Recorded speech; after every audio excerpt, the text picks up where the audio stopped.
Hey everyone, welcome to a special bonus Locked On Lakers. Brian Kamenetsky, Andy Kamenetsky. The Lakers are back at 500, score a huge win over Oklahoma City. That's next.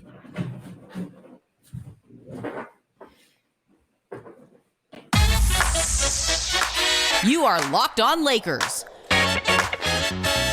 your daily Los Angeles Lakers podcast. Part of the Locked On Podcast Network, your team every day.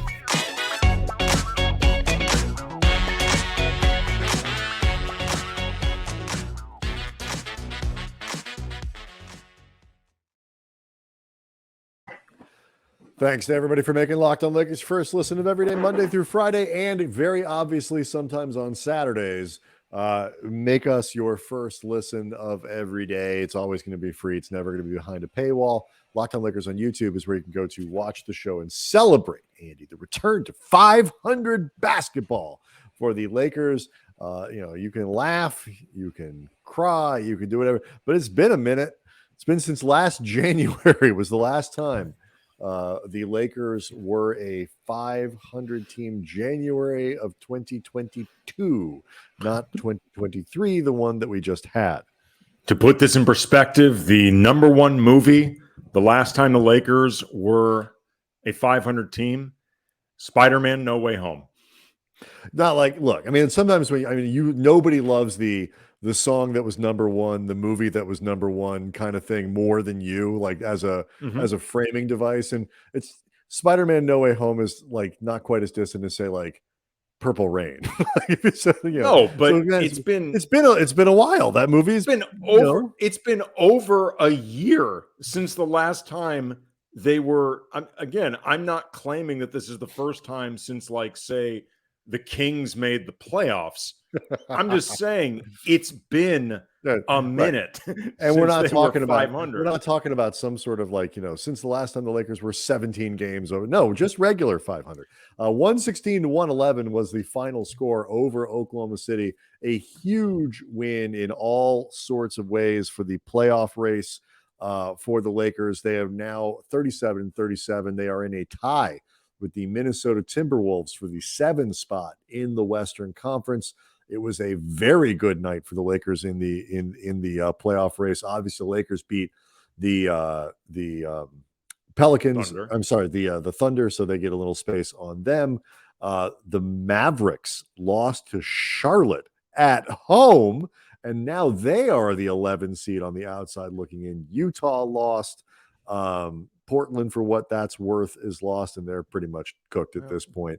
Dallas lost the game, but they won the war because Mark Cuban made his point by wearing a shirt that said "Question Authority." That's right. A message being sent to the referees. What a clown show.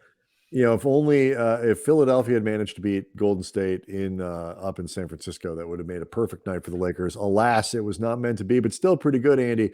Lots of stuff to get into with this one, and I do want to start on a night where D'Angelo Russell wasn't available. He had a hip injury, was downgraded to questionable about 6 hours before the game. That's never a good sign. And then downgraded to out before the game started. Obviously, no LeBron. And in these situations, we have spent a lot of time focusing on Anthony Davis and is he going to step up and play, a huge game on a night where the Lakers need him to be excellent. And on Friday, he was excellent. 15 of 21 from the floor, 37 points, 15 rebounds. He had a steal. He altered any number of shots from the Thunder. This was a big-time performance from AD. Yeah, and it wasn't just the numbers, too. It was the tone. It was the aggression. It was the way he was just taking residence in the paint and just absolutely owning that space. I mean, this was the type of everything that you look for from AD, not just in terms of how did he play, but what type of message he was looking to send while he was out on the court. And just from minute one of this game, we talked about how the win that the Lakers had on Wednesday against Phoenix, AD had that monster third quarter, but the first half he was fine. He wasn't great. He wasn't awful. He was fine. And then really just did absolute damage in the third quarter. This was a game that from the beginning, maybe just recognizing the importance, recognizing no D'Lo, no LeBron, whatever. AD just said, I'm not effing around, man. Yep. I am not effing around. It was a great performance. Look, there were still moments where, you feel like the Lakers struggled a little bit to figure out how, like, man, he's on a roll. How do we get him free, whatever? And, the screen and roll sets are still not as effective as you would want them to be. But when AD had space, when he had a lane, when he had a one-on-one matchup or whatever it might be, he took advantage of it aggressively. And then late in the game, as the Thunder really started to shade to him very heavily, they played a lot of zone in this game, and then they started shading very heavily, double, triple teaming AD whenever he got quick passing, whatever, one of them leading to a critical Lonnie Walker III down the stretch. Lonnie Walker being somebody else we'll talk about before the show's done. But like this was what you need from your star on a night where you're shorthanded. And, the Lakers had to have it. They got a lot of good performances from other players. Wasn't just AD by himself, but they cannot win this game if Anthony Davis isn't excellent. Not with those two guys missing, not with a Thunder team that, they lost on Thursday to the Clippers, but came into that game having won 8-10. So, they have played quite well. And when Shai Gilgeous-Alexander is in the lineup, they win. And so, this is a good win for the Lakers and a big one for AD. Where, Andy, would you like to go next? Just because, man alive, there were a bunch of really good and notable performances in this one. I would go to Lonnie Walker. Because he had a terrific game, 20 points off the bench, 7 of 12 from the field, 4 of 8 from behind the arc, 3 steals, 4 rebounds, and played closing minutes. Like, Lonnie Walker was on the floor for the last 5 minutes of this game among the other 24 minutes that he played. And, Lonnie has been out of the rotation. He's really only been getting minutes in the post, deadline world that the Lakers have been in when they've been missing a lot of guys. That's pretty much been it. And even sometimes then the minutes are sporadic or even non-existent. And Lonnie being on the floor in, the tight closing minutes. Yes, it was a night where D'Lo wasn't available. Yes, it was a night where Troy Brown did not play particularly well. Malik Beasley had a decent first half, but I believe went scoreless in the second half. I believe so. So, and Rui typically does not close games. So the options start becoming limited, but nonetheless, this was Darvin Ham extending trust to a player that had fallen out of favor. Darvin talked about after the game, Lonnie's professionalism and that he clearly has stayed ready. And he said that sometimes guys lose minutes through no fault of their own, but in all honesty, Lonnie's defense and a lot of his focus, I think it waned after a really good start. After they acquired all these players, you and I both said it was pretty obvious the guy that was going to get squeezed was Lonnie. Like it didn't really seem to be another candidate. Kudos to him for really clearly staying focused and staying engaged with everything going on, because Darvin said, and he's correct, they don't win this game. And everything you ever hear about him is that it's awesome to see him rewarded like this. Yeah. I like to, fans a lot of times will talk about, rotations and this and that, like, and, play a guy a little bit and, see if he's doing well. If not, put this guy in, and go, like, that's not how this works. Like, you can't just like play the hot hand. Like, a guy misses 3 shots in a row and you take him out, put in another guy. It's like, players, you need to have a rotation. You need to have some sort of cohesion or whatever, but there are some exceptions to that. And I think you saw it on Friday. Like, this was one of those games where you want to have a little bit of flex built into your lineup, because he did play the hot hand. He kind of he had, 2 or 3 options. You mentioned Troy Brown, you mentioned Malik Beasley and Walker. Kind of those are the candidates for that space, because Reeves is going to play, and obviously AD and Dennis Schröder had quite a good hell in of the second fourth. half. Hell of a really fourth good quarter. in the second half. those guys are going to play. But you do have a little bit of flexibility built into that last spot for the guy who is playing best. And Walker was the guy who was playing best on Friday. And, play this game 10 times. Maybe he's the best player, 3 or 4 of them. I don't know. But it is good that Darvin stuck with him and let that kind of play out. And so, not that I wouldn't necessarily have expected differently, but it wouldn't have been shocking to see him just go back to the original starting lineup with Troy Brown in it.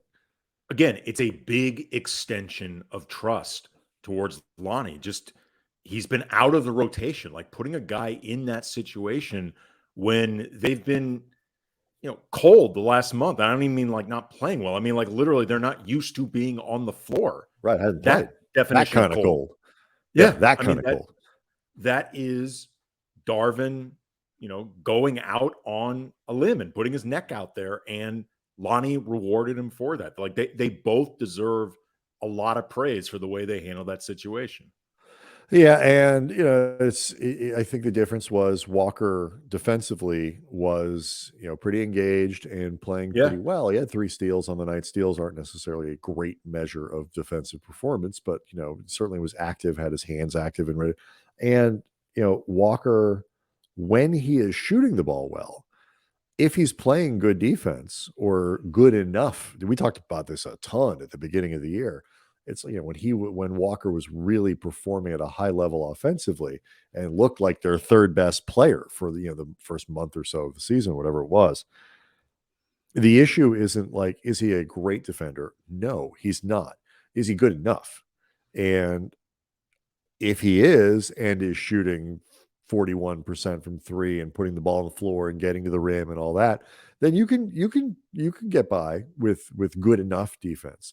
It's when the shooting started to slip and the defense started to slip that he found himself on the bench. And guys like Troy Brown have played well, and you don't trade for Malik Beasley without giving him an opportunity to go out and play and make himself comfortable and do what you traded for.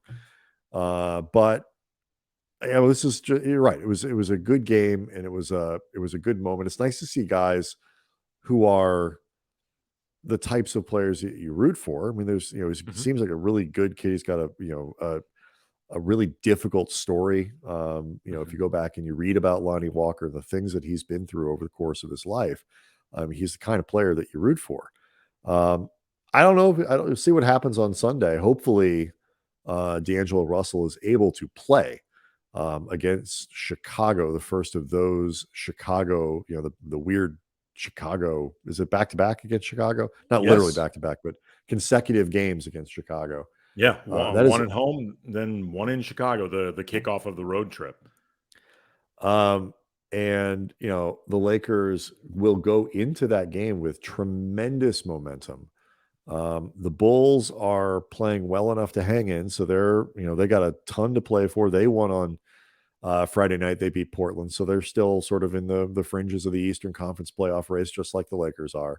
So it's Pat Beverly's looking to embarrass his old team, Brian. He's starting to talk more bleep about the Lakers on his podcast. Yeah.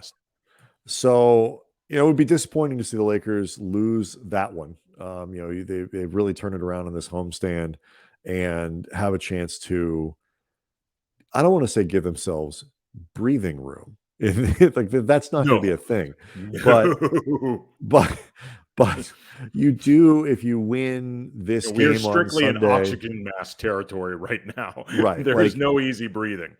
You could maybe kind of sort of at least give yourself a place where like the season's not over if you lose a game.